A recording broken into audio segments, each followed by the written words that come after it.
Hello Christchurch, it's Mr. Cottrell here. Now unfortunately, because school is closed at the moment, that means we're going to be doing our next few lessons over the internet. What we're going to do in today's lesson is three things. First of all, a bit of work on reading notes and rests. Then we're going to warm up on our violins, and then we're going to do a bit of practice on under arrest. So here we can see a grid with some different rhythms on it. In a minute we're going to have a go at clapping these rhythms, but first of all we need to make sure that we know what these different symbols mean. These are notes, so when you see one of them it means you've got to do something. If you're playing the violin, it means you've got to move your bow to make a sound, or if you're clapping, then it means you need to clap once. And we can also see some of these. These are rests. If you see one of those, it means you need to stop playing. Those should be silent. So if we go back to our grid, let's have a look at the top line where we have got three notes and then a rest. So if we were going to clap that, it would sound like this.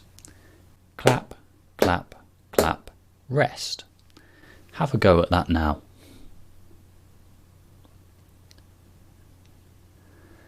Okay, now if we look at the second line, that is a note, then a note, then a rest, and then a note.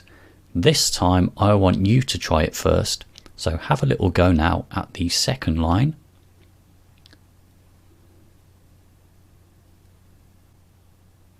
Okay, so that second line should sound like this. Clap, clap, rest, clap.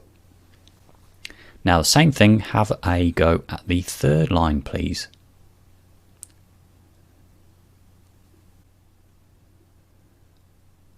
So the third line should have sounded like this.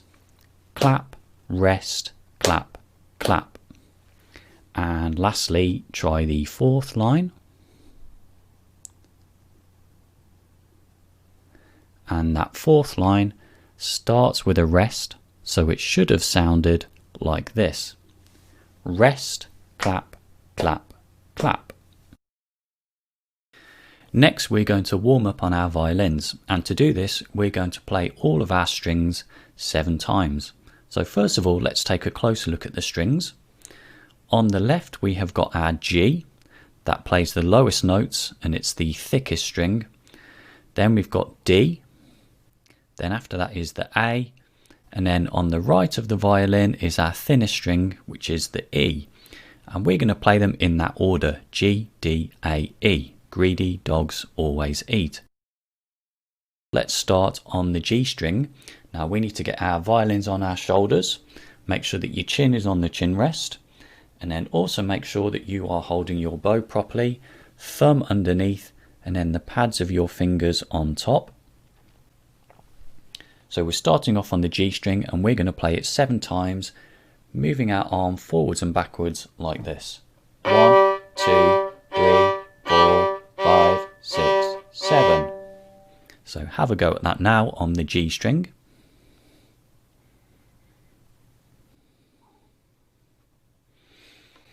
Okay, now we're going to try it on the D, and this time you can do it at the same time as me, so 7 Ds. And I will count you in. I'll say ready, go. So here we go on the D string. Ready, go. 1, 2, 3, 4, 5, 6, 7. Now we're going to try the same thing on the A string. So A for always, 7 of them. Ready, go. 1, 2, 3, 4, 5, 6, 7. And last one is E for eat. So get ready, here we are, ready, go. 1, 2, 3, 4, 5, 6, 7. Now the last thing we're going to do in this video is to practice under arrest 1 line at a time all the way through.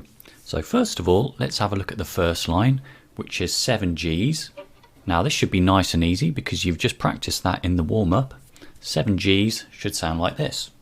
1, 2, 3, 4, 5, 6, 7. Now if we look at the second line, it's 7 Ds. And again, you've already done this in the warm-up as well. So 7 Ds sounds like this. 1, 2, 3, 4, 5, 6, 7. Then the third line is 3 Gs. So just 3 notes this time, and we're back on the G string. It sounds like this. 1, 2, 3. And then the fourth line is the same again, 3 Gs. So that's 1, 2, 3. And then the last line is the most difficult one because this has got Ds and Gs in it. So 4 Ds and then 3 Gs sounds like this. D, D, D, D, G, G, G. So what I would like you to do here is to pause the video before it gets to the end and have a go at practicing each line one at a time. And then if you think you can do each line really well, then have a go at playing the whole thing all the way through without stopping. In next week's video, we'll have a go at playing it with the music, with the backing track. But for this week, that's all I want you to practice. So thanks for watching, and I'll see you next week.